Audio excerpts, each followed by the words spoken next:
My wife's sister prepared a little love nest for my wife and her new lover. I canceled the credit cards of her family and fired my wife's sister from her job.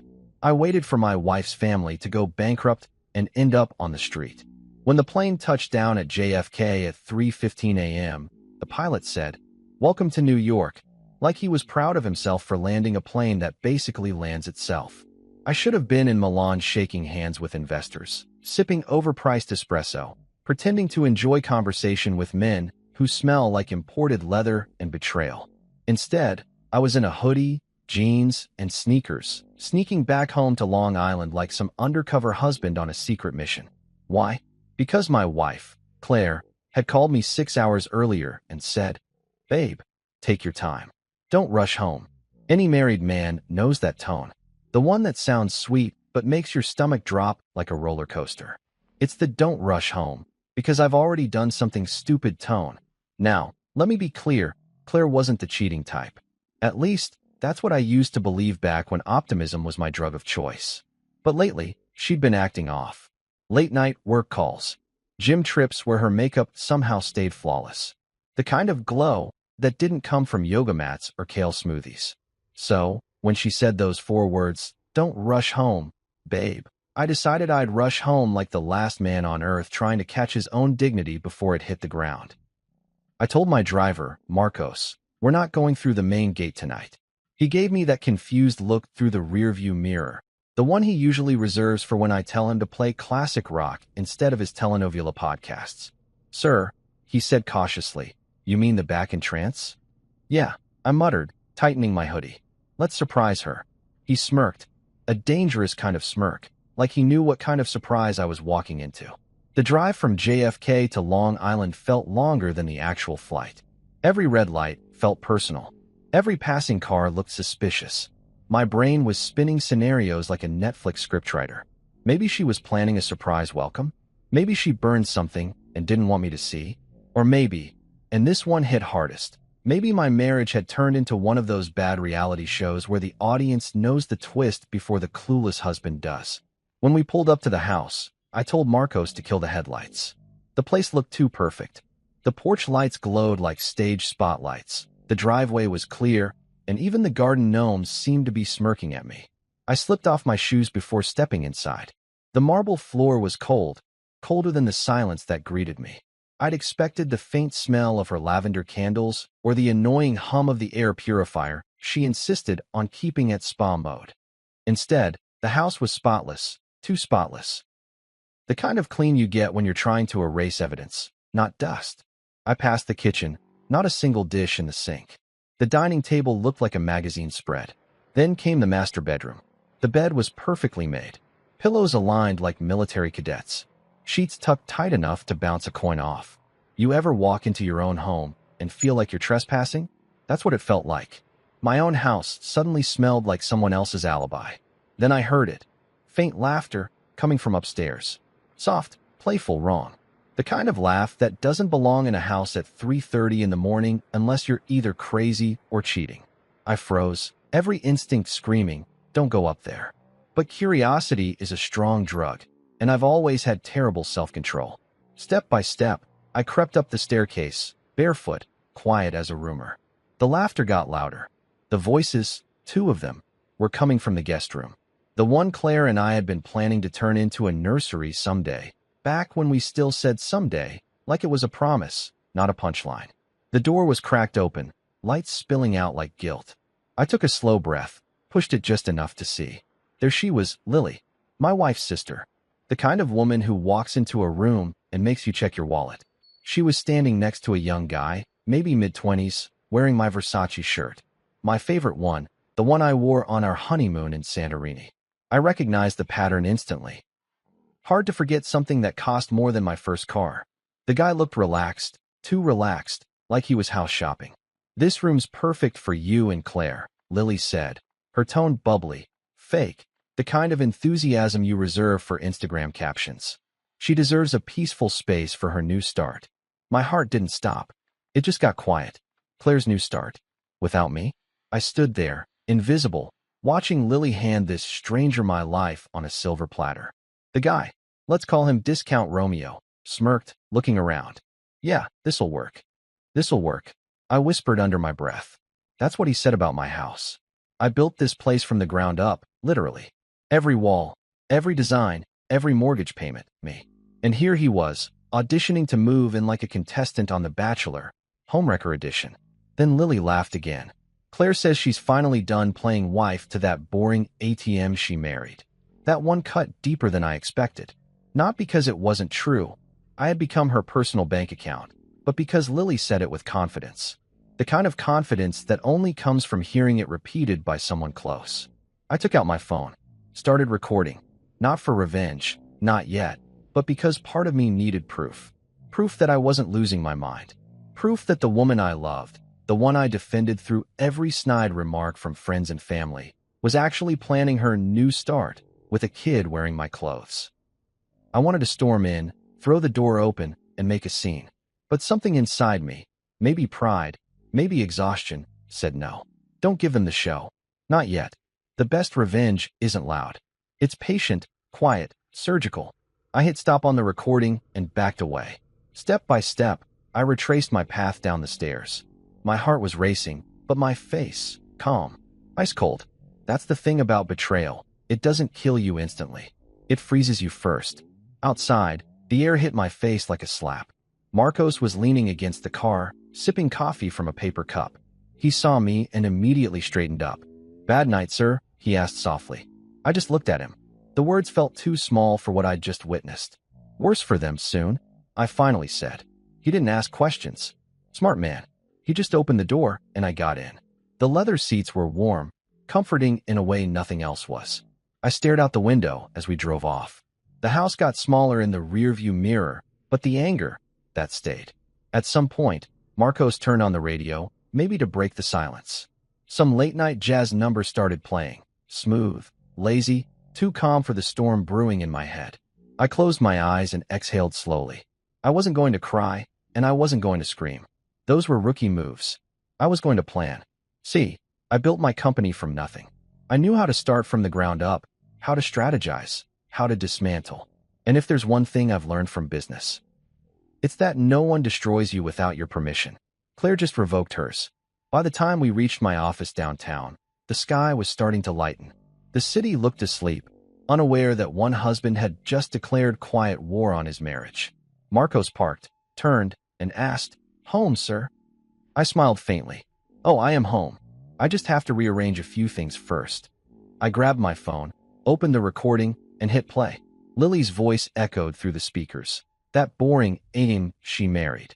I replayed it 3 times. Not out of masochism, but motivation. That sentence was going to fund my revenge.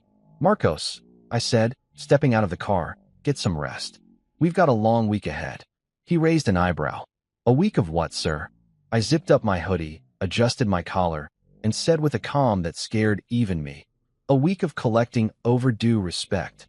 The door shut behind me, and that was it. The exact moment my marriage died and my comeback story began. Claire wanted a peaceful space for her new start. She was about to get one, just not the kind she imagined. By 5 a.m., I was in my home office with a mug of black coffee that could strip paint and a petty God sense of purpose. You know that eerie calm before a storm?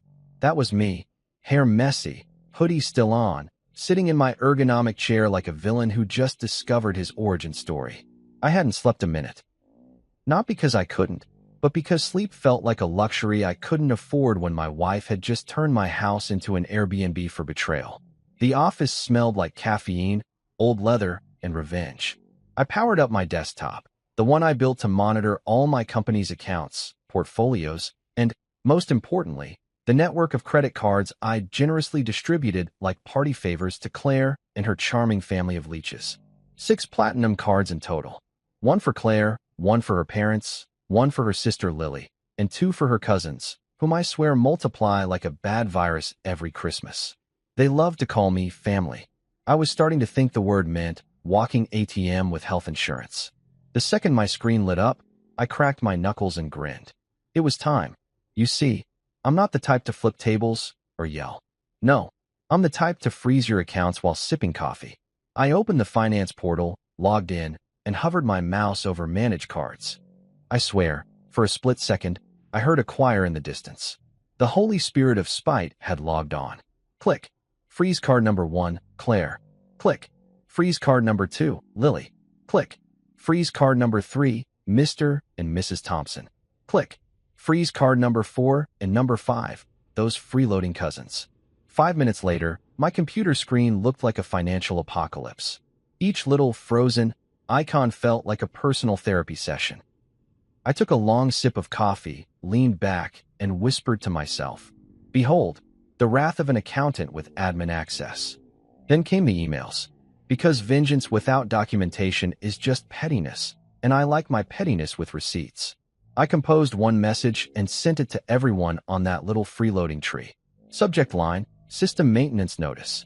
Body, due to recent discrepancies in financial activity, all secondary cards are under review. Please refrain from using them until further notice. Polite, professional, cold enough to make Elsa proud. A few seconds later, my phone buzzed. Marcos peeked his head into the office, holding his own cup of coffee. "You look happy, sir," he said, his eyebrows doing the skeptical tango. "Marcos," I said, grinning like a man who just found religion. "Revenge burns more calories than cardio." He chuckled nervously. "Should I be worried?" "Only if you're married to a Thompson," I muttered, scrolling through my contacts. See, I wasn't done. Cutting off their credit supply was just foreplay. The real fun was about to start. Because my dear sister-in-law Lily, yes, the same one who'd been auditioning men for her sister's new start, had a job at Eastwood Design Group. A job she got because I pulled strings, made calls, and donated a chunk of money to the company's renovation fund. Without me, she'd still be waitressing at that overpriced brunch spot in Soho, calling every mimosa a vibe. I dialed the number of Eastwood's HR director, a woman named Diane who owed me at least 3 favors. "Diane, good morning," I said in that smooth, corporate voice that usually precedes very bad news. "Mr. Merrick, it's very early," she replied, her voice thick with confusion and sleep. "Yeah, sorry for the hour," I said, "but I need something handled immediately. Terminate Lily Thompson. Effective today." There was a pause, one of those shocked, uncomfortable silences you could butter toast with. "Sir, she's your sister-in-law, isn't she?" "Correction," I said dryly, "was." She hesitated. "But she just got promoted last month. And now she just got unemployed this morning," I interrupted. "You can tell her to frame her termination letter. Maybe she can use it as decor for her new apartment. Assuming she can afford rent now." Diane didn't ask for details. She didn't need to. The tone in my voice said it all. "Understood, sir. I'll handle it discreetly." "Perfect," I said. "And Diane."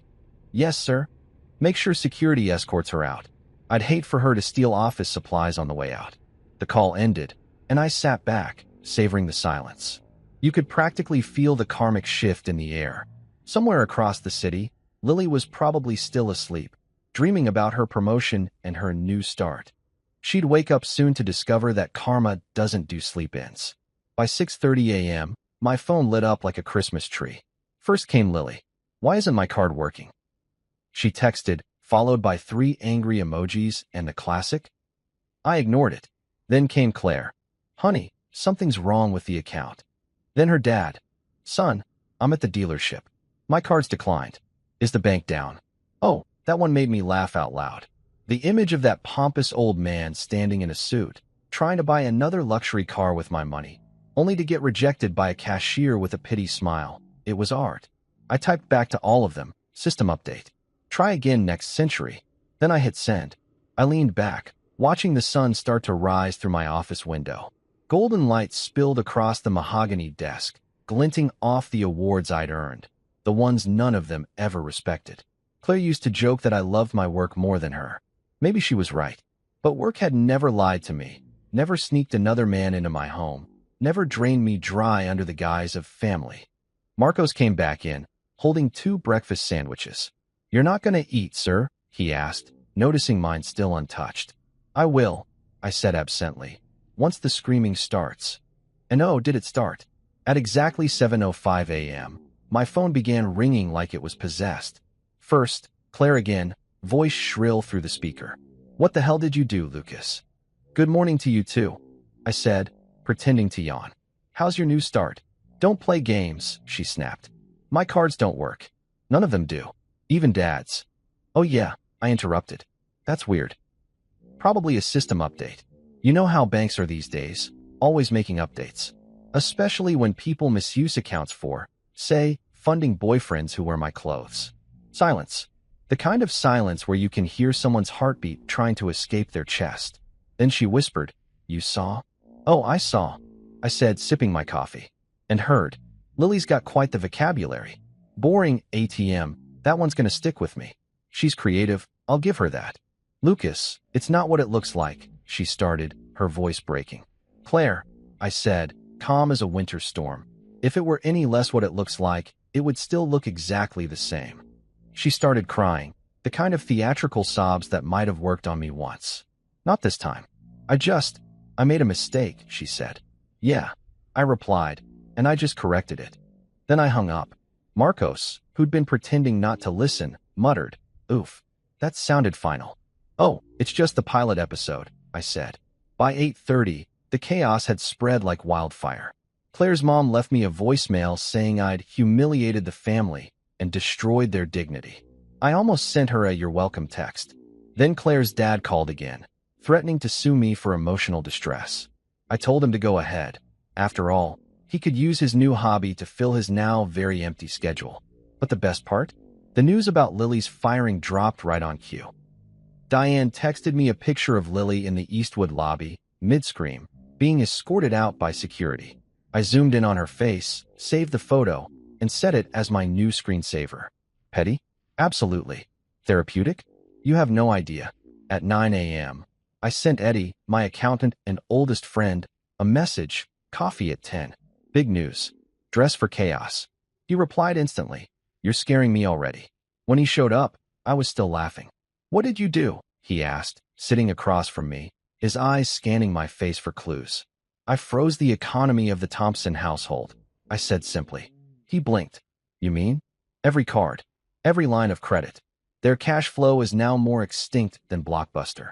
Eddie laughed so hard he spilled his coffee. "Jesus, man. You don't play around." "Why would I?" I said. "They played me.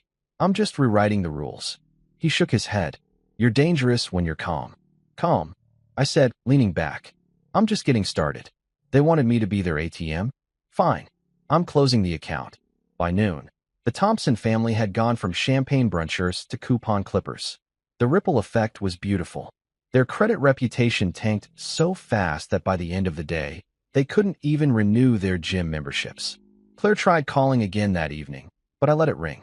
Then I sent one last message before I turned off my phone. "Dear Claire, system maintenance complete. Access permanently revoked. Love, your former ATM." I sat there, staring out the window as the city buzzed below me. Somewhere out there, the Thompsons were panicking, fighting, calling banks, wondering what went wrong. Me? I just smiled and whispered, "Welcome to poverty, population, you." And with that, I took a deep breath, exhaled slowly, and thought, round one goes to me.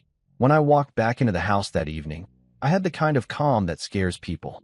The kind of calm you only get after watching your enemies try to call customer service about their own karma. My house smelled faintly like lavender and lies. The front door creaked just enough to announce my arrival, and there she was, Claire, standing in the hallway in a silk robe, hair perfectly styled, face glowing like she'd just finished a skincare ad shoot instead of, destroying our marriage. She froze when she saw me, like a kid caught sneaking cookies, except this cookie jar cost me 3 mortgages and half my sanity. "Why are you home early?" she asked, voice trembling just enough to sound innocent, but not enough to convince anyone over the age of 5. "I missed you," I said, grabbing a glass from the kitchen island and pouring water like I had all the time in the world.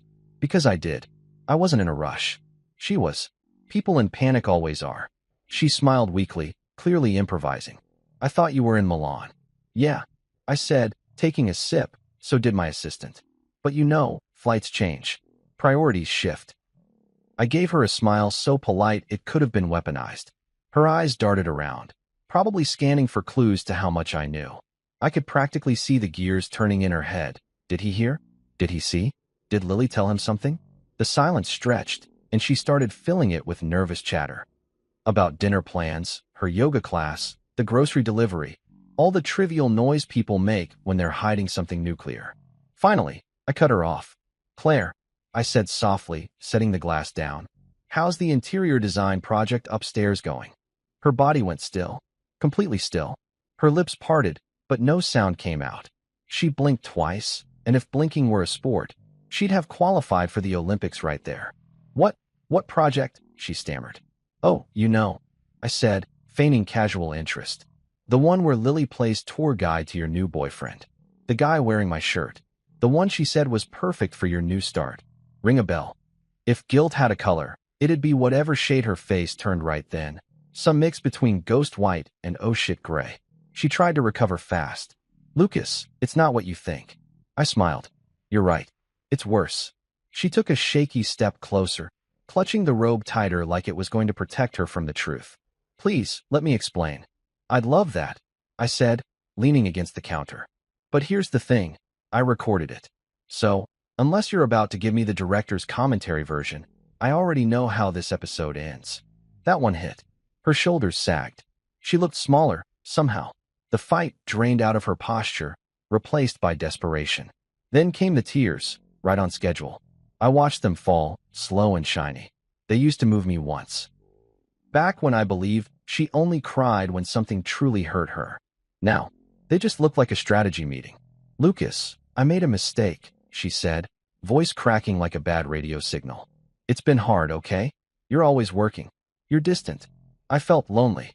Lonely, I repeated, pretending to think. "So your solution was auditions?" "In our guest room." She flinched, sniffled, and muttered something about needing connection. That word, connection, I swear, if I had $1 for every time cheaters used it, I could fund a NASA mission to Mars. "You think you can control me because you pay for everything," she snapped suddenly, like flipping a switch. There it was, the anger.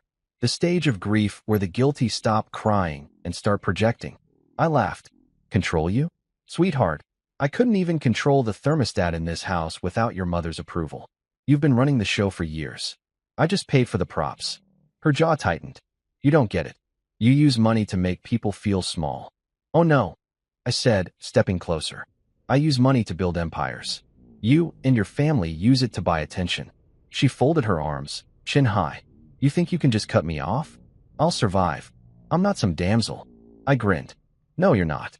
You're just the co-star in your own downfall." As if on cue, her phone buzzed on the counter. She hesitated, then picked it up. One look at the screen, and her face fell. Probably Lily, probably chaos. She opened the message, and I watched her eyes widen. Then another notification. Then another. Each one hitting like a brick. "Something's wrong with the cards," she murmured, scrolling frantically. "Mom's saying hers got declined. Dad too. Even Lily." I said, pretending to think. "Must be that system update I told everyone about." She looked up, suspicion cutting through the panic. "What did you do?" I shrugged, pouring another glass of water. "Just a little spring cleaning. Nothing major. Froze a few accounts. Terminated some freeloaders. You'd be amazed how fast a family shrinks when the credit lines do." Her jaw dropped. "You can't do that." "Oh, I can," I said, smiling wider. And I did. Turns out being the boring ATM has its perks, like having the power to shut down the withdrawals. She slammed her phone down. "This is insane, Lucas. You're punishing everyone because of..." "Because of what?" I interrupted sharply. "Because my wife turned my guest room into a honeymoon suite? Because her sister's parading men through my house? Because I've been funding an entire family that treats me like the help?" Her mouth opened, but nothing came out. The only sound in the room was the soft hum of the fridge, which, honestly, was doing better at cooling the situation than either of us. Then she said something that nearly made me laugh out loud. "You're being cruel." I raised an eyebrow. "Cruel?" "Sweetheart, I gave your father a business loan, your mother a Mercedes, your sister a job, and your cousins a place to live. Cruelty would have been letting them earn it." She looked at me like she didn't recognize the man standing in front of her, which, to be fair, she didn't. The version of me she married was polite, soft-spoken, agreeable. The version standing before her had seen behind the curtain and burned it down. "Lucas," she said finally, voice breaking again, "we can fix this." "Oh, we're definitely fixing this," I said. "Just not the way you think." The room felt heavy. You could smell the tension, like perfume mixed with gasoline. She looked at me like she wanted to say something else, maybe apologize, maybe justify it all. But before she could, her phone buzzed again.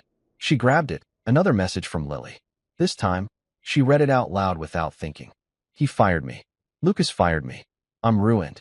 I smiled so slowly she probably saw every muscle in my face move. Oh, I said lightly. Did I forget to mention that part? Her hand flew to her mouth. You didn't. I did, I said, sipping my water like it was a cocktail at a celebration.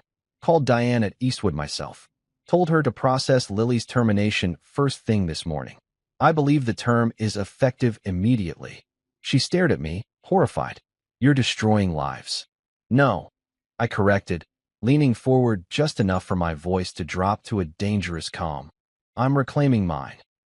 We stood there in silence for a long time. She looked at me like I was the villain in her story now, and maybe I was. But villains are just the heroes who stopped getting walked on.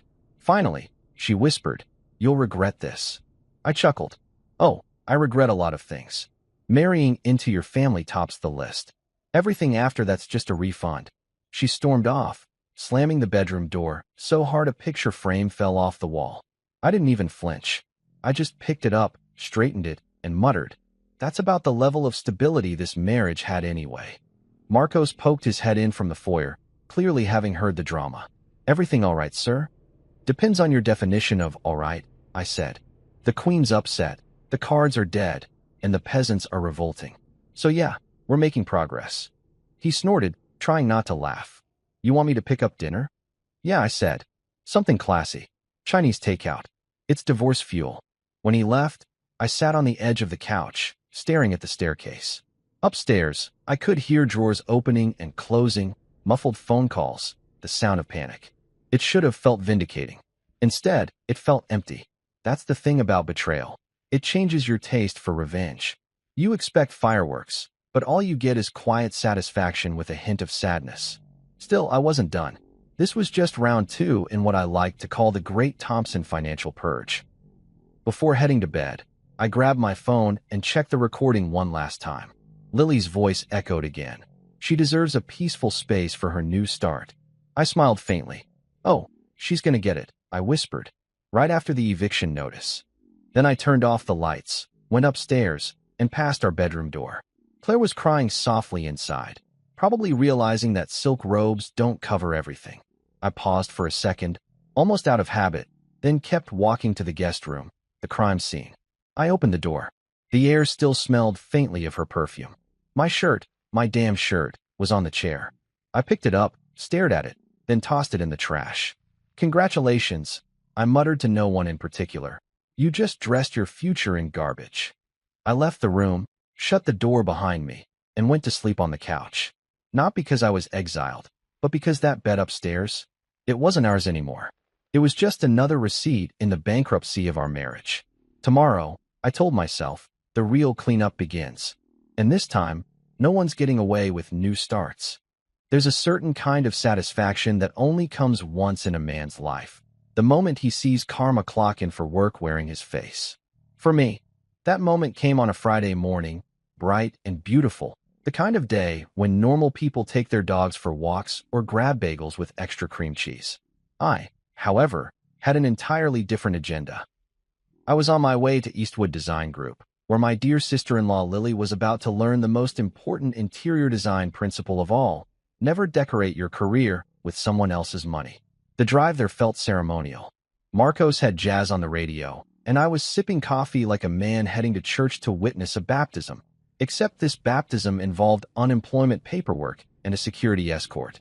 Marcos glanced at me through the rearview mirror. You look very peaceful today, sir. I am, I said, tapping the rim of my coffee cup. Today's about closure. Closure? Yeah. Closing accounts, closing doors, closing mouths that should have stayed shut. He grinned, then wisely stayed quiet for the rest of the ride.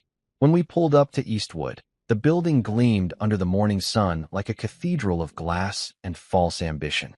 I built half of it, literally. My company's logistics branch funded the materials for their expansion. Every inch of that lobby screamed, "Thank you, Lucas Merrick." but I was done donating to ungrateful art majors who thought manifesting was a business plan. I walked through the revolving doors and greeted the receptionist, a nervous 20-something who looked like she'd rather swallow her stapler than stop me. "Good morning, Mr. Merrick," she said, forcing a smile. "You're early. Early bird gets the scandal," I said smoothly, striding toward the elevator. On the third floor, the air was thick with coffee, gossip, and fluorescent lighting. People whispered when they saw me, their voices dipping low. Everyone knew why I was there.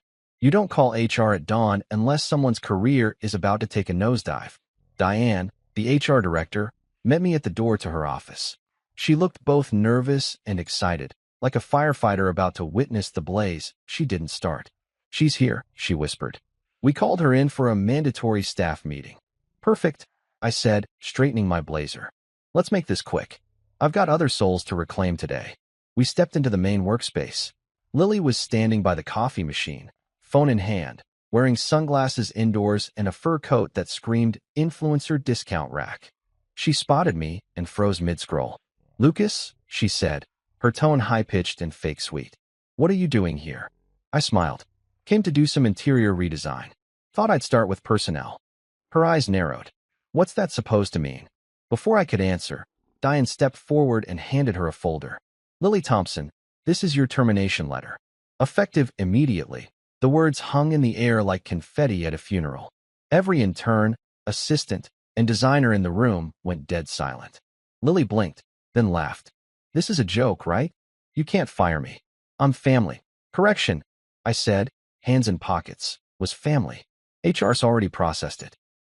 Your email's deactivated, your card's canceled, and your desk will be cleared by noon. Congratulations, you're officially free to pursue other creative outlets, like explaining to your Instagram followers why you're suddenly unemployed." Her jaw dropped. "You can't do this," she shrieked, her voice cracking. I tilted my head. "Sweetheart, I can rebuild this entire company from scratch. You think I can't revoke a job recommendation?" She turned to Diane, desperate. "You're really going through with this?" Diane gave her the kind of sympathetic smile you reserve for people about to learn what unemployment tastes like. "It's already finalized." Lily's face went red. "You'll regret this," she spat.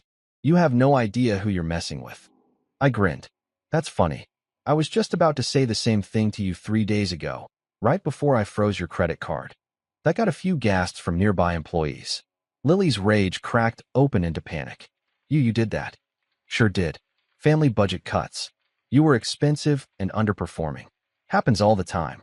She lunged forward like she was about to slap me, but 2 security guards stepped in, big guys, built like human refrigerators. One of them said politely, "Ma'am, please step back." Her voice hit that shrill register only small dogs and the devil can hear. "I'll sue you. You can't humiliate me like this." I leaned in close enough that she could see the calm in my eyes. "You don't have the funds for a lawsuit, Lily." I made sure of that. Then I turned to the guards. "Escort Miss Thompson out, please. Make sure she doesn't take any company property, especially not the stapler. She looks like the type to steal one out of spite." As they led her away, she screamed something about karma. I smiled. "Tell her she's late for work." Once she was gone, the office buzzed again, louder than before. Everyone was pretending to get back to work, but I could see them sneaking glances at me. Some looked terrified. Others, mostly the ones Lily had bullied, looked quietly thrilled. Diane exhaled like she'd just run a marathon. "Well," she said, "that was dramatic." "Dramatic?" I said, grabbing her office espresso machine and making myself a shot. "That was closure served hot with a side of justice." She laughed nervously. "You really don't mess around, do you?" "Not anymore," I said. "People mistake kindness for weakness. I'm just adjusting their definitions." I left Eastwood with my espresso in hand, stepping out into the morning sunlight like a man who'd just set the world right again. Marcos was waiting by the car, holding my phone. "Sir, Mrs. Merrick called 10 times." I smirked. "And I bet she texted too." "Dozens," he said, handing me the screen. The messages were gold. "Claire, what did you do to Lily?" Then another, "You're going too far, Lucas." And finally, "If you loved me, you'd stop this." I typed back one line. "If I loved you, I wouldn't have started." Then I pocketed the phone.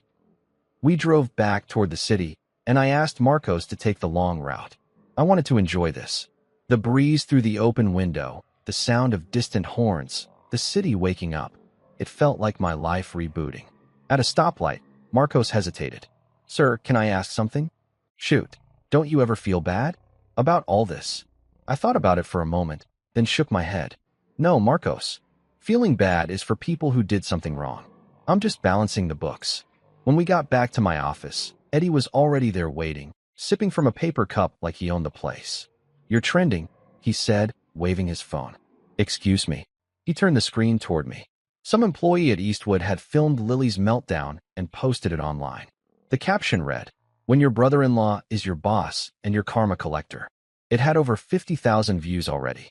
Eddie was laughing so hard, he could barely breathe. You're basically the stock market version of Batman. Great, I muttered. All I need now is a theme song. He clapped me on the shoulder. You're enjoying this way too much. Enjoying? I said. Eddie, I'm healing. This is therapy, just cheaper. He sat down, still shaking his head. You realize this video's gonna ruin Lily's career, right? Perfect, I said. I'd hate for her to think she could rebuild before Saturday. Eddie chuckled. You know what they say, revenge is best served viral. The rest of the day rolled by like a montage from a dark comedy. Claire kept calling. Her parents sent long, guilt-tripping texts about family unity. And Lily spammed me with threats that autocorrect kept softening. You'll rue this day doesn't hit as hard when it's followed by sent from my iPhone. By evening, I'd had enough. I closed my laptop, grabbed my keys, and told Marcos to take me to the waterfront bar Eddie and I liked. When we walked in, the bartender grinned. The usual? Make it double, I said, sliding into a booth. Eddie joined me, raising his glass. To Lily Thompson, may she rest in unemployment. I laughed, clinking my glass against his. To Karma, may it continue doing overtime. He leaned forward, voice dropping. So what's next? You've humiliated the sister. You've frozen the money. You've burned the bridge. What's left? I stared into my drink for a long second before answering. The family summit. Tomorrow morning. Their mansion. I'm calling it Fire Lily Friday, Aftermath Edition. Eddie whistled. You're serious. As a tax audit, I said. It's time they learn what accountability looks like without my credit card attached. He laughed, shook his head, and finished his drink. You've changed, man. Good, I said, finishing mine too. The old me got cheated on. The new me gets even. We sat there watching the sunset over the water, the city glowing orange and gold in the distance. For the first time in months, I felt calm. Not numb. Not angry. Just focused. Tomorrow, I'd walk into that mansion and show them that the man they thought was their ATM was actually the one writing the foreclosure notice. As we left the bar, Marcos held the car door open and asked, So, sir, was today productive? I grinned, slipping inside. Marcos, today was art. And as the city lights blurred past the window, I thought to myself, they wanted a villain. Fine. I'll give them one they'll never forget. There's something poetic about watching a family of leeches realize the blood supply's gone dry. Friday night ended with me sleeping like a baby, a vindictive, smug baby who'd just set the world right again. By the time Saturday morning rolled around, my phone looked like it had been through a digital hurricane. Missed calls from Claire, her mom, her dad, even her yoga instructor. Apparently, they wanted to discuss energy imbalance, which I assume is code for we can't afford brunch. I brewed my coffee, leaned back in my chair, and scrolled through the chaos like a man flipping through fan mail. The messages came in waves. Claire's mom, you've embarrassed us. How could you freeze our accounts in public?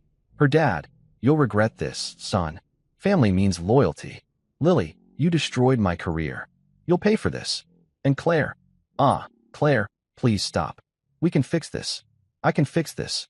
I sipped my coffee and muttered, Oh, sweetheart, you're about 6 updates too late. See, when people get used to eating steak on someone else's dime, even instant ramen feels like punishment. But me? I was just getting started. Saturday was going to be my masterpiece, the day the Thompson dynasty crumbled faster than a bad souffle. Around 10 a.m., I met up with Eddie at the Copper Mug, our go-to bar for scheming and sarcasm. He was sitting at the counter, laptop open, typing furiously. Morning, Mr. Annihilation, he said without looking up. Morning, Mr. Numbers, I replied, sliding onto the stool beside him. Tell me you have good news. Oh, I've got something better, he said, spinning the laptop around.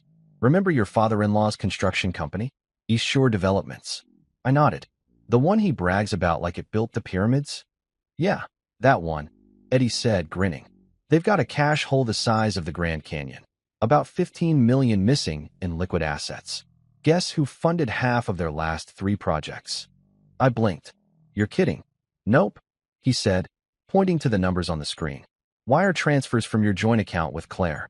They used your money to finance half-built luxury homes, bribe inspectors, and cover payroll. And get this, Claire signed off on every single transfer. For a moment, I just sat there.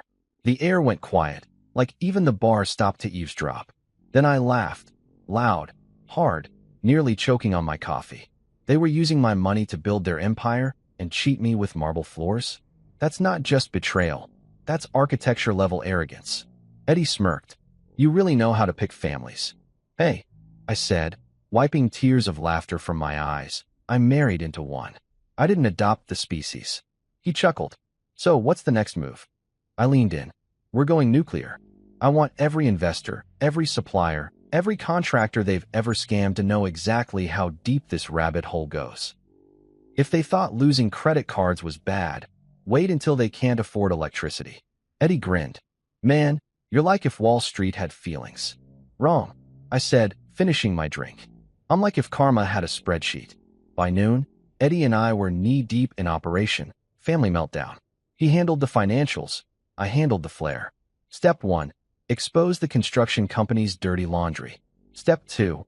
Make sure every phone in the Thompson mansion was ringing off the hook by sunset. I started with an email blast. Discreet, professional, devastating. To whom it may concern, it began. It has come to my attention that East Shore Developments has been engaging in unauthorized use of funds sourced from personal accounts belonging to Lucas Merrick, founder of Merrick Logistics. I CC'd every major investor and supplier they'd ever worked with. Then, for fun, I BCC'd Claire. Eddie watched me type, shaking his head. You're terrifyingly calm right now. Calm, I said, clicking send. I'm just warming up. We spent the afternoon in my office, tracking the fallout in real time. Calls started coming in, first confused, then furious. Investors demanding refunds. Contractors threatening lawsuits. By 3 p.m., the Thompson family business line had been disconnected, which was corporate speak for the panic screams got too loud. Eddie leaned back in his chair, laughing. You realize you've started a civil war in Long Island, right? I smiled. Good. Maybe they'll finally learn teamwork. At 4 p.m., my phone rang. Caller ID, Claire's dad. I put it on speaker and mouthed, watch this, to Eddie. Lucas, he barked the second I answered. What the hell have you done? I sipped my drink. Good afternoon to you too, Frank. How's business? You're ruining us, he roared. Do you know what you've started? Oh, absolutely, I said. It's called accountability. You should try it sometime. Heard it's trending. You think this is funny? Not really, I said. I think it's educational. He tried to switch tactics. Lucas, your family. We can work this out. Just tell the investors there's been a misunderstanding. I chuckled. Oh, there's definitely been a misunderstanding, Frank. You misunderstood the part where my money was mine. Damn it, boy, he shouted. You'll regret this. I smiled, leaning back. You keep saying that, but so far, it's been pretty entertaining. Then I hung up. Eddie clapped slowly. That was art. Thanks, I said, standing up. But we're not done. It's time for dessert. By sunset, I had Marcos drive me to the Thompson mansion. You could practically smell the panic from the driveway. Expensive cars lined up outside, but I knew half of them were leased. The front lawn looked immaculate, as always, perfection built on debt. Claire opened the door before I even knocked. Her mascara was smudged, her hair messy, and her silk robe had been downgraded to an oversized sweatshirt. Lucas, she said, eyes pleading. Please, you're destroying my family. I'm just rearranging the furniture, I said, brushing past her. You should appreciate the design work. Her mother appeared from the dining room, clutching a glass of white wine like it was a life vest. How dare you humiliate us like this? She cried. The bank called this morning. Our accounts, our credit. You've made a mockery of this family. I raised an eyebrow. No, ma'am. You did that yourselves. I just provided the mirror. Then Frank stormed in, face red, hands shaking. You think you're some kind of hero? No, I said calmly. I'm just the guy who stopped funding your delusions. He took a step closer. You won't get away with this. Oh, I will, I said. Because unlike you, I actually read the contracts I sign. Every cent that left my account for East Shore was under the clause of revocable funding. You know what that means? It means I can call back every dime, every car, every house renovation. And the best part? I smiled. It's all legal. The silence that followed was pure music. Claire's mom dropped her wine glass. Frank's mouth opened, but no sound came out. Claire's eyes filled with tears, but I could tell they weren't from guilt anymore. They were from realization. The empire they'd built on my generosity was collapsing, and I was the one bulldozing it. You'll destroy everything, Claire's mom wailed. Not everything, I said. Just everything you never earned. Lily stormed in next, phone in hand, screaming. You got me fired. I was escorted out like a criminal. I gave her my best fake sympathy look. Yeah, I heard. Terrible, huh? You should probably update your resume. Oh wait, you'll need Wi-Fi for that. You're evil, she yelled. No, I said, smirking. I'm efficient. The room exploded into overlapping voices, Claire crying, her mom shrieking, Frank pacing and swearing, Lily threatening lawsuits. It sounded like a reality show audition tape from hell. I just stood there, hands in pockets, watching the chaos unfold. When they finally ran out of breath, I spoke quietly. You know, I used to wonder what it would take to make this family listen. Turns out, poverty has great acoustics. Frank glared at me. You think you've won? I shrugged. I think I've restored balance. You built your entire lives on the illusion that I'd never fight back. Well, surprise.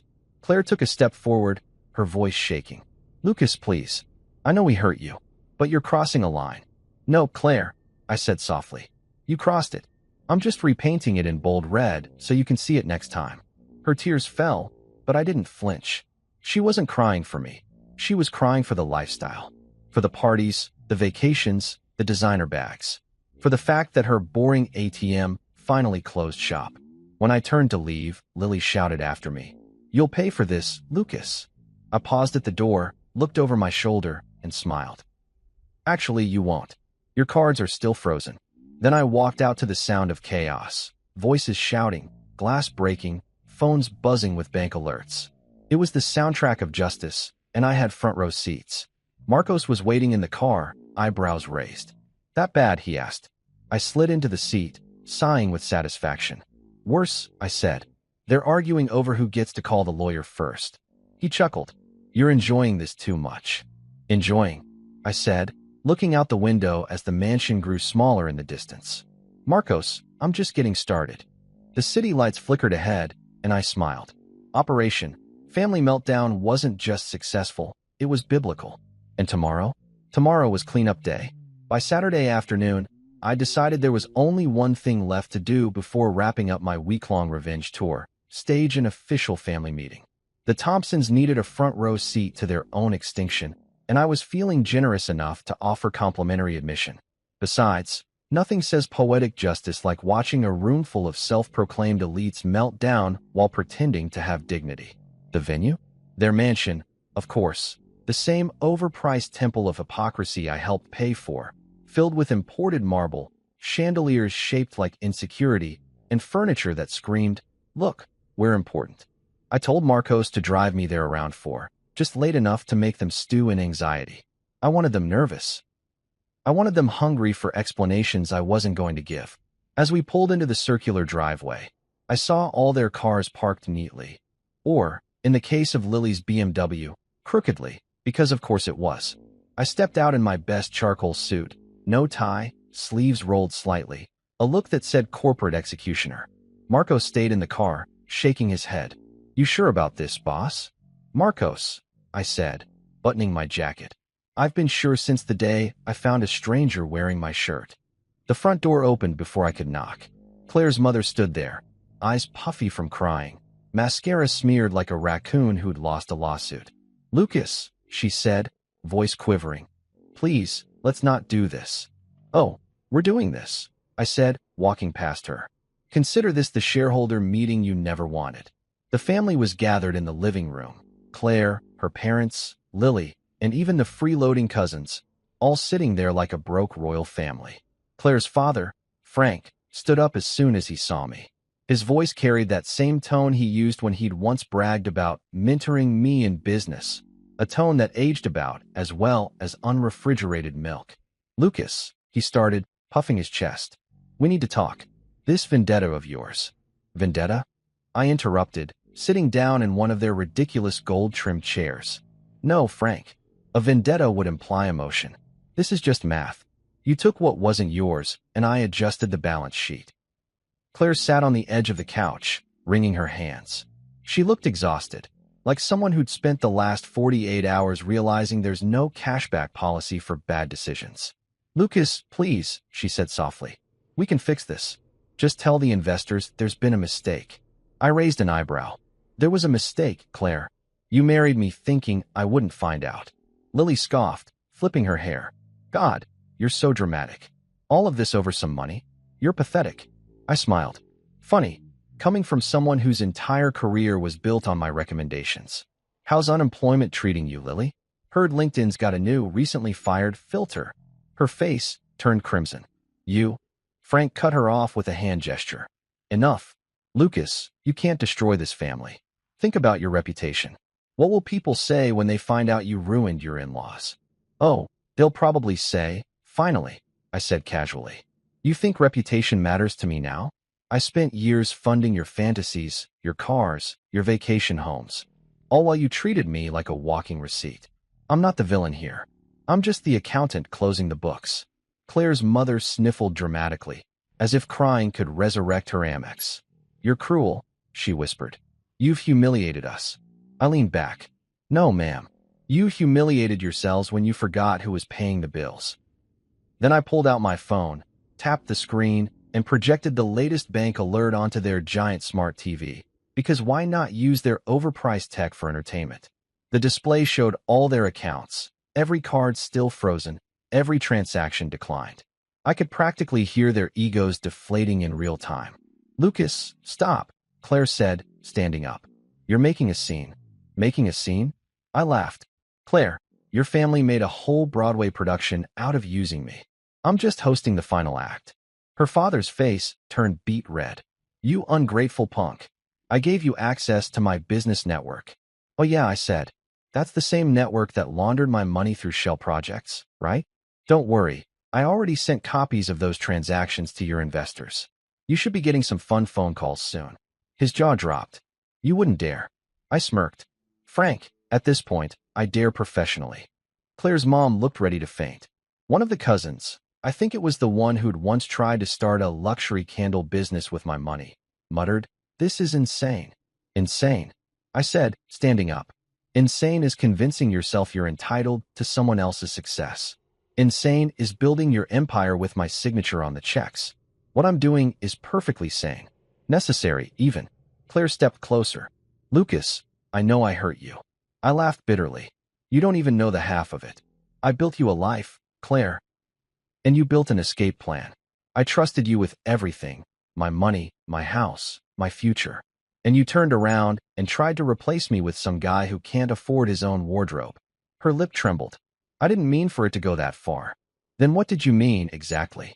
I said, my voice sharper now. "To cheat emotionally? To play house with your sister and some kid in my guest room? You had every privilege, and you still chose stupid." She didn't answer. The room went quiet except for the faint hum of the TV still displaying their financial doom. Finally, Lily couldn't help herself. "You're enjoying this, aren't you?" she spat. "You're getting off on watching us suffer." I looked her dead in the eye. "Lily, if watching a parasite learn it can't survive without a host counts as enjoyment, then yeah, I'm having a blast." That one hit hard. Her mother gasped. Frank cursed under his breath. Claire turned away, tears streaming down her face. But me? I was done crying months ago. I walked over to the table, pulled out a manila envelope, and placed it in front of Frank. "Inside," I said, "you'll find termination notices for the joint accounts, ownership transfers, and copies of every illegal transaction involving my funds. Keep them. Frame them. Hell, hang them next to the family portrait you took in Bora Bora, the one I paid for." Frank picked it up with shaky hands. "You think this ends with you walking out?" "It already ended," I said. "You just didn't notice when it happened." Claire tried one last desperate plea. Lucas, please. Don't do this. We can rebuild. I turned to her, my expression flat. Rebuild? Claire, you burned the foundation. You and your family treated me like an investment that would never expire. Well, congratulations. You've matured, and the yield is zero. Her eyes welled again. I never stopped loving you. I sighed. Maybe, but you definitely stopped respecting me. And without respect, love's just a Hallmark card for guilt. For a long moment, no one spoke. It was just the sound of expensive silence, the kind that fills big, empty houses when the money runs out. I checked my watch. Well, this was fun, but I've got better things to do than babysit remorse. I started for the door. That's when Frank shouted, "You'll regret this, Lucas. We'll fight back. You can't take everything from us." I paused at the doorway and turned just enough to meet his glare. "Frank," I said, voice calm and deliberate. "You're broke. Your business is under investigation, and your family's one bad Yelp review away from total irrelevance. The only thing left to take from you is your Wi-Fi password." Then, because I'm not completely heartless, I gave him one last line. "But don't worry, I left you your pride. It's small, but it's portable." I walked out to Marcos waiting by the car. He looked at me and whistled low. "That bad?" "Worse," I said, sliding into the seat. "They're currently auditioning for the role of most miserable family on Long Island." He chuckled as he pulled away. "So what now, boss?" "Now," I said, watching the mansion fade in the rearview mirror. "Now I let gravity do its thing. When you build your life on my money and lies, you don't need me to destroy you. You'll collapse all on your own." As we merged back onto the highway, my phone buzzed, Eddie's name flashing across the screen. I answered. "Please tell me you're calling with good news," I said. "Oh, better," he said, his voice smug. "Just got word. 3 of Frank's major investors pulled out. They're demanding audits. And guess what? East Shore's officially suspended operations pending investigation." I laughed so hard Marcos had to slow down. "You're kidding." "Nope," Eddie said. "You lit the fuse, my friend. The whole Thompson kingdom's about to go kaboom." "Good," I said, grinning.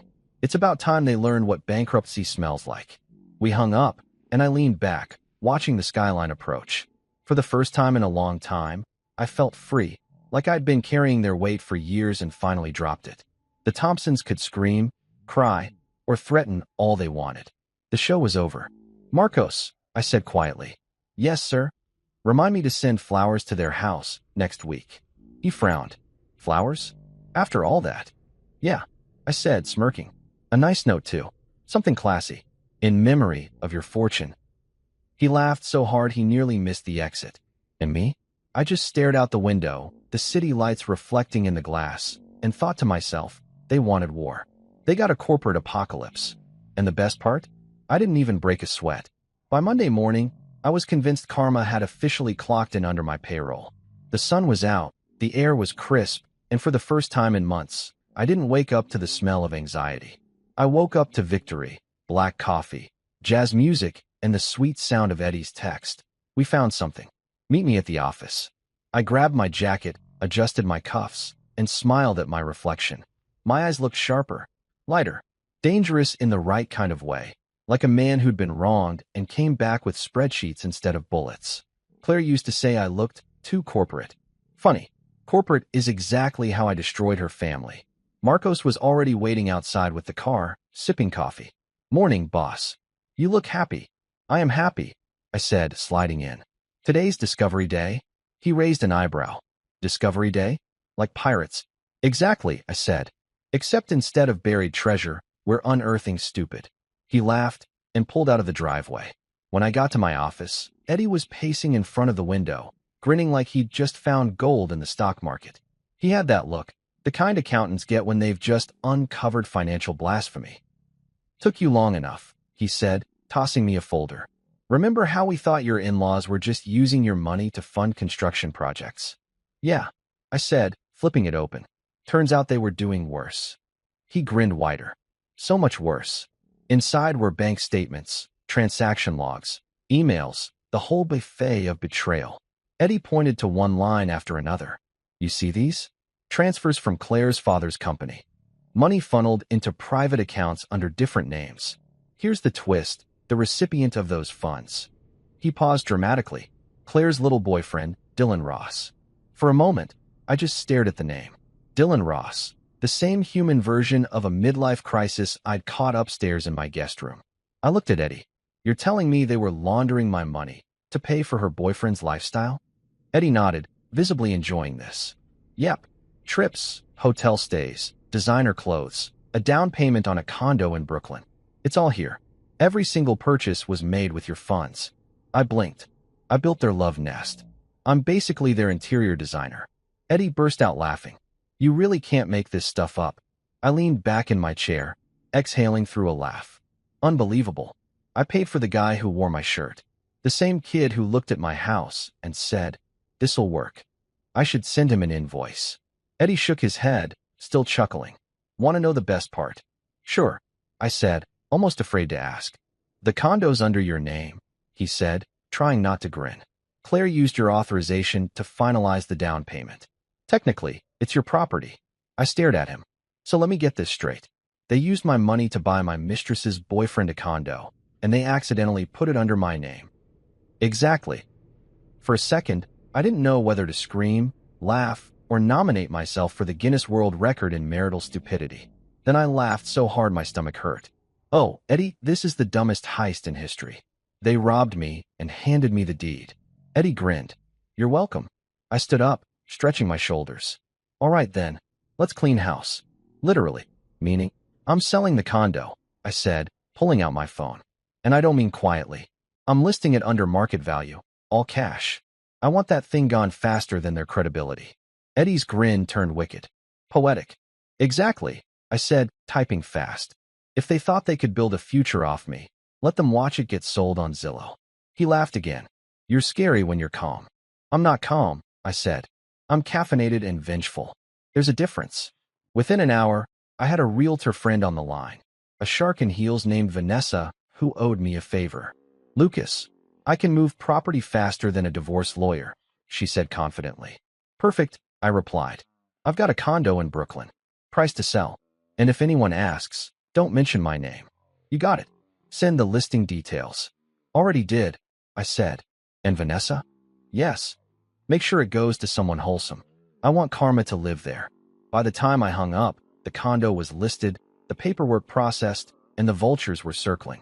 That's the thing about New York real estate. You don't even need to hang a for sale sign before people start offering kidneys and cash. Eddie was still flipping through documents, shaking his head. I'll never understand how these people thought they could get away with this. Simple, I said. They thought I'd never check.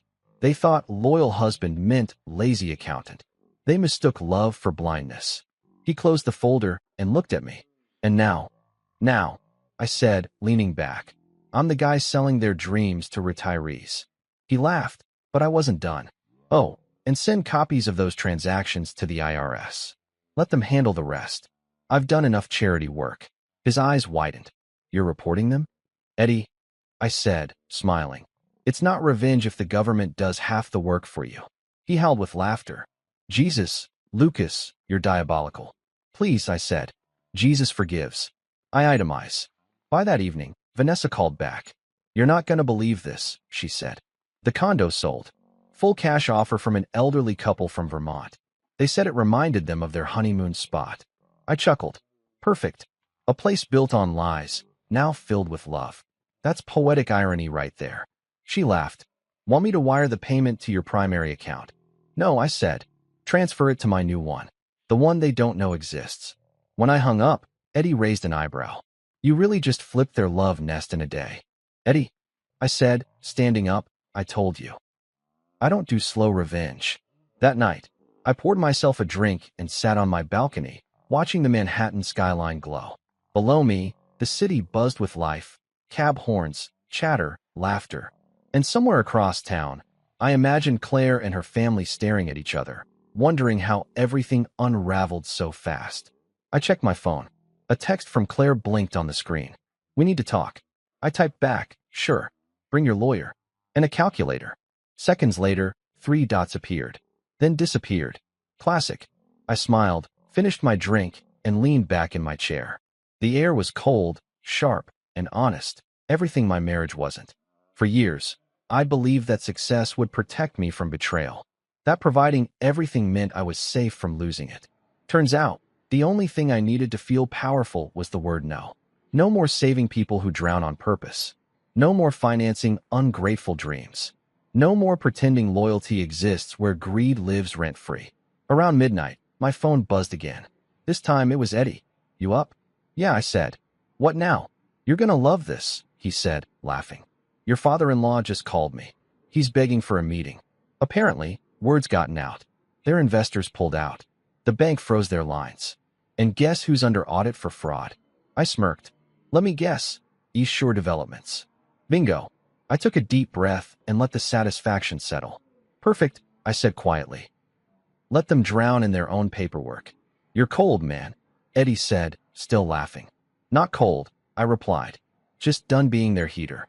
After we hung up, I sat there for a long time, thinking about everything that led to this moment. The lies, the arrogance, the manipulation. They thought they built a fortress around themselves. But they forgot who poured the concrete. The next morning, I drove past the Brooklyn condo one last time. A moving truck was outside, and the elderly couple I'd sold it to waved at me without knowing who I was. The woman smiled, clutching a box labeled Memories. I smiled back, rolled down the window, and said, "Welcome home." She beamed. "Thank you, young man. The previous owner left some designer shirts. Would you like them back?" I laughed. "Keep them. They belong to a ghost." As I drove away, the sun broke through the clouds, and I swear it felt like the city itself was winking at me. For the first time since Claire's betrayal, I wasn't angry. I wasn't bitter. I was free.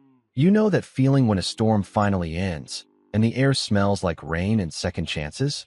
That's what peace feels like, except mine came with a profit margin.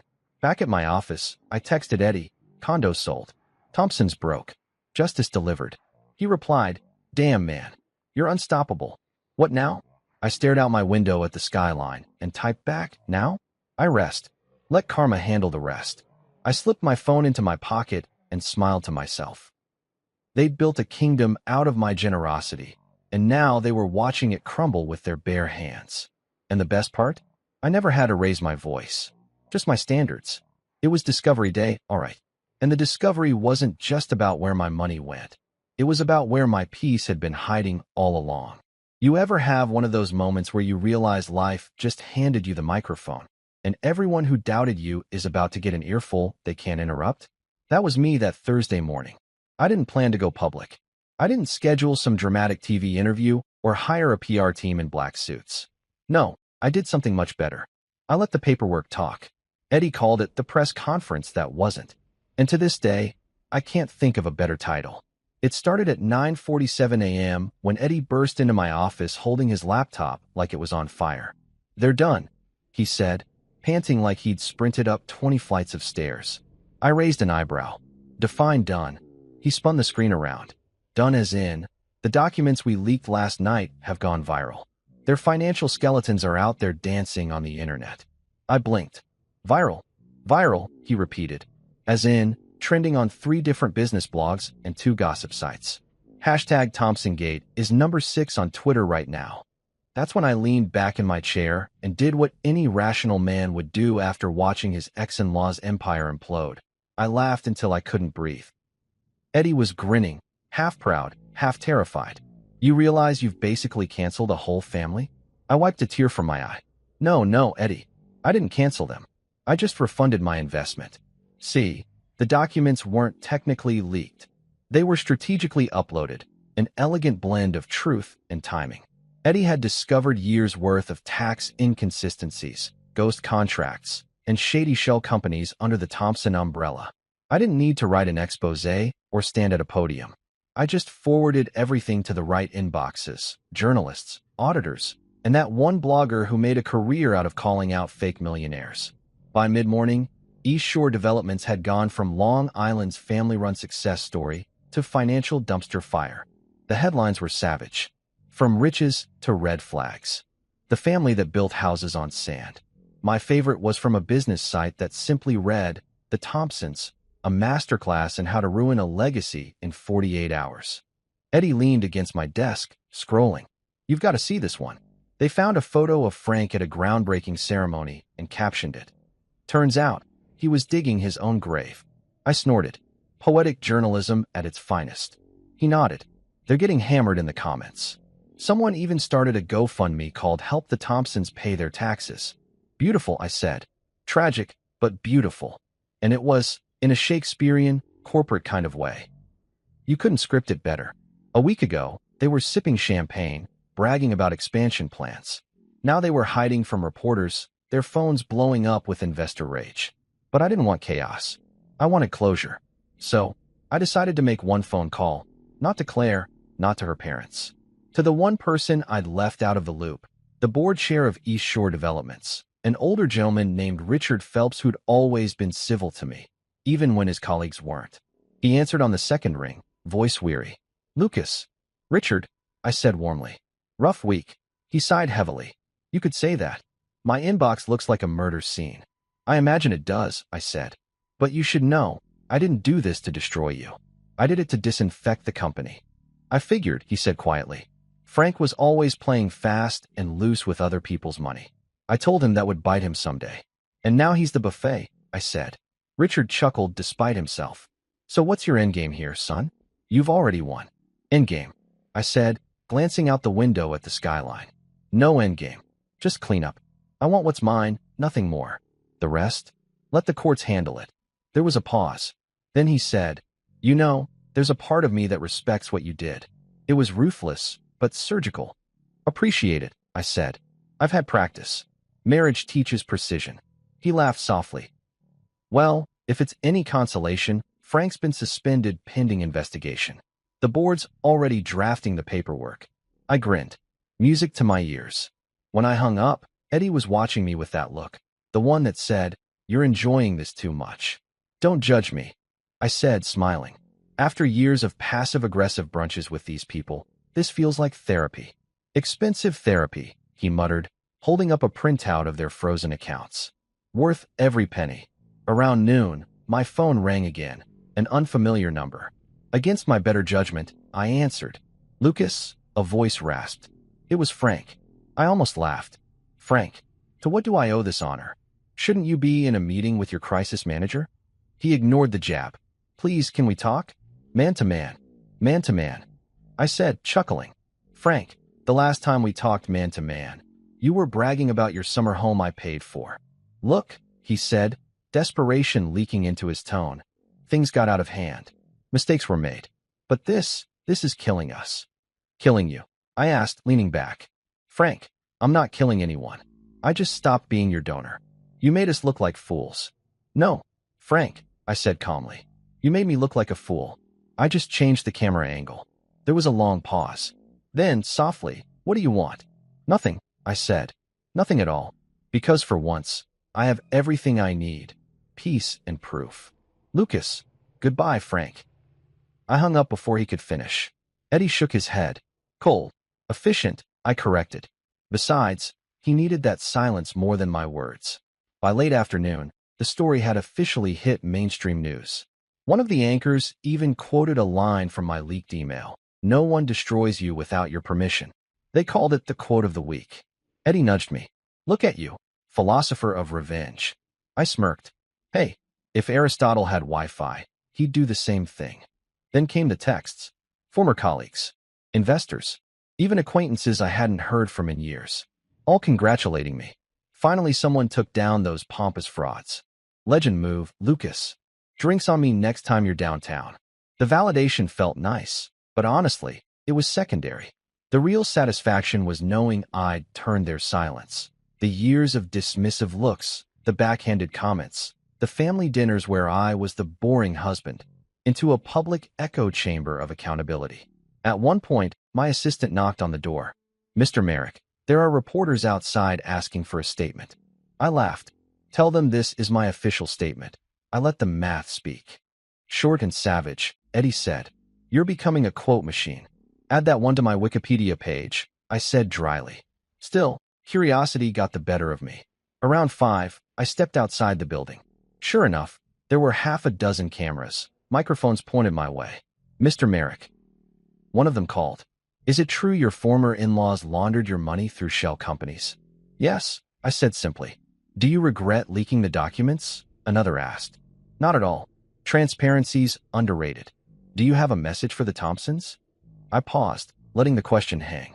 Yeah, I said finally. Tell them to pay their taxes. It builds character. The reporters laughed. Even they couldn't help it. I smiled politely, gave a small wave, and walked back inside. It wasn't arrogance. It was finality. The moment you stop chasing revenge and realize it's already doing laps around them, you stop needing to prove a thing. Back in my office, Eddie was watching the news feed with popcorn in hand like he was binging a Netflix show. You know, he said, if you ever get bored, you could make a career out of this. Corporate revenge consulting. I snorted. What? Like Batman with a briefcase. He shrugged. I'd invest. That night, I poured myself a drink and stood by my window, staring out at the city. My phone buzzed again. Claire. I hesitated for a second, then let it ring.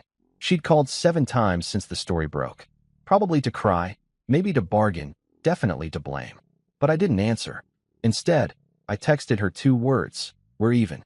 Then I turned off the phone and let the silence stretch. For the first time in months, I felt weightless. Not triumphant. Not angry. Just light. Eddie raised his glass from across the room. To the press conference that wasn't. I lifted mine. To the truth that was overdue. We clinked glasses, the city's glow reflecting off the glass, and I realized something. I didn't just win. I'd evolved. You know what the best revenge really is? Not making noise. It's being so calm, so untouchable, that your silence does the heavy lifting. And as the city lights flickered like applause below, I whispered the line I'd been saving all week. Half for the headlines, half for myself. Never underestimate a quiet man with admin access. By the end of that week, the Thompsons weren't just sinking, they were doing synchronized dives into financial ruin. Watching it unfold was like seeing a slow-motion car crash where everyone inside used to call you kiddo. Every news outlet had their version of the story. The mighty Thompsons crumble. East Shore Empire collapses under fraud allegations. Family values, luxury cars, and lies. The rise and fall of Long Island's Golden Clan. They were everywhere. Even the late-night shows made jokes. One host said, if karma were a person, his name would be Lucas Merrick. I almost spit out my scotch. Eddie texted me the clip with the caption, "You're famous now, boss. Want me to call your agent?" I didn't reply. Fame wasn't the point. Peace was. And peace, it turned out, looked a lot like bankruptcy paperwork with their signatures on it. By Monday morning, East Shore Developments officially filed for bankruptcy protection. Frank Thompson went from visionary CEO to defendant overnight. The board kicked him out faster than an unpaid bar tab. Their assets were frozen, their projects suspended, and their once pristine mansion now had foreclosure written all over it. You could practically hear the sound of generational wealth being vacuumed into the void. Lily tried to fight back online, of course. She posted some half-baked Instagram stories saying, "We're still strong. Haters gonna hate." The next slide was a photo of her luxury handbag collection for sale. Caption, DM for prices. I bought 2 of them anonymously. Petty? Absolutely. Therapeutic? You have no idea. By Wednesday, the rest of the family followed suit. Claire's mom listed her artisanal jewelry on Etsy. You know, the kind that looks like it was made by someone blindfolded. Frank's brother tried crowdfunding a family rebuilding fund. It got $22, and I'm pretty sure one of those was from Eddie. Claire, though, she went quiet. No calls, no texts, no statements. Not a word. And that silence bothered me more than I cared to admit. Because for all the fire and fury of this downfall, a part of me wanted her to face me one last time. Not to apologize, but to acknowledge it. To look at what she'd lost and realize I wasn't the boring man she'd written off. Then, late Thursday night, my phone buzzed. Unknown number. I almost ignored it, but curiosity's a stubborn thing. Lucas. Her voice was soft, tired. Claire, I said, leaning back. Didn't expect to hear from you. I wasn't going to call, she said quietly. But everything's gone. Dad's business, Mom's accounts, Lily's job. It's all over. Yeah, I said flatly. That tends to happen when you build an empire with other people's money. I know, she whispered. I don't even know where to start. Start. I echoed. You mean rebuilding? Or apologizing? She didn't answer right away. Then, softly, both. That one hit differently. Not because I believed her, but because for the first time in months, she sounded like the woman I used to know. Not the entitled socialite. Not the manipulative wife. Just Claire. I sighed. You'll figure it out, I said finally. You always do. Lucas, she said, her voice trembling. I didn't love him. Dylan, it wasn't about that. I felt trapped. You were so focused on work and I needed validation. I finished.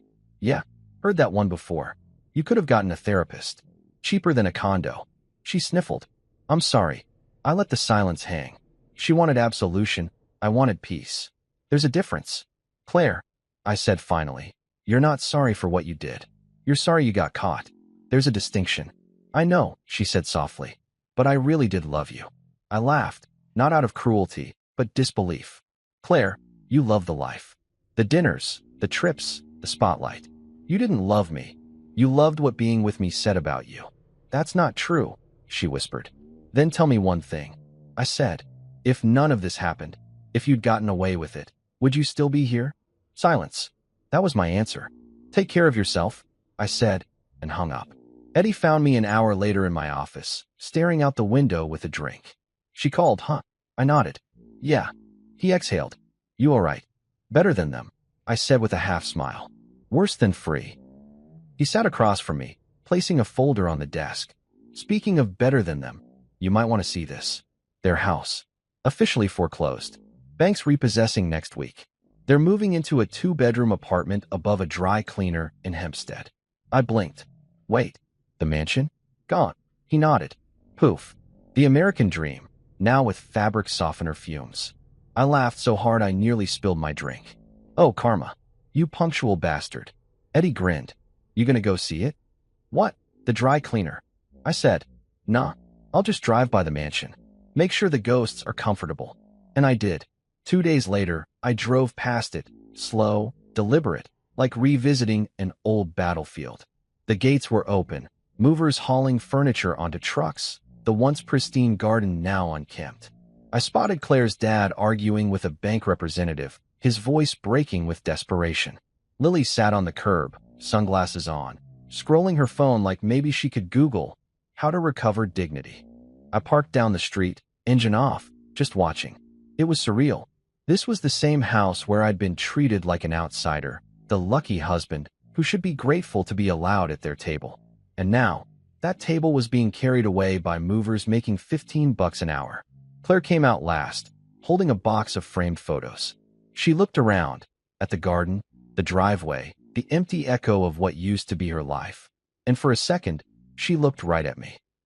I don't know if she actually saw me, or if it was one of those coincidences life likes to play with, but I didn't look away. She froze, her face pale, then gave a small, bitter smile. It wasn't apology. It wasn't anger. It was something else, recognition. The moment two people finally understood the story was over. I started the car and drove off without saying a word. Some things didn't need a final line. That night, I sat on my balcony again, city lights flickering below. Eddie called, laughing his head off. You're gonna love this. Lily's selling motivational quotes on Instagram now. Calls herself a resilience influencer. I groaned. What's her slogan? Fail upward, fall forward. Pretty much, he said. And get this. Her latest post says, don't let haters define your narrative. Tell her to spell check bankruptcy first, I said dryly. He laughed harder. God, you're ruthless. Not ruthless, I said. Just uninvested. He went quiet for a moment. You ever think about what's next? Next? I said, leaning back. You mean after ending an entire family's generational wealth? Yeah, that's a tough act to follow. Eddie chuckled. No, I mean for you. Life. Moving on. I paused, staring out at the skyline. I'll figure it out. Maybe build something new. Something that's mine, not built to impress anyone else. He nodded. You'll do it. You always land on your feet. Yeah, I said softly. But next time, I'm landing solo. We hung up, and I stayed there a long time, just listening to the hum of the city. Below me, people were laughing, shouting, living, messy, human, and unpretentious. The opposite of the world I'd just escaped. It hit me then. Revenge had an expiration date. You can only live on the high of poetic justice for so long before you realize it doesn't refill your soul. It empties it.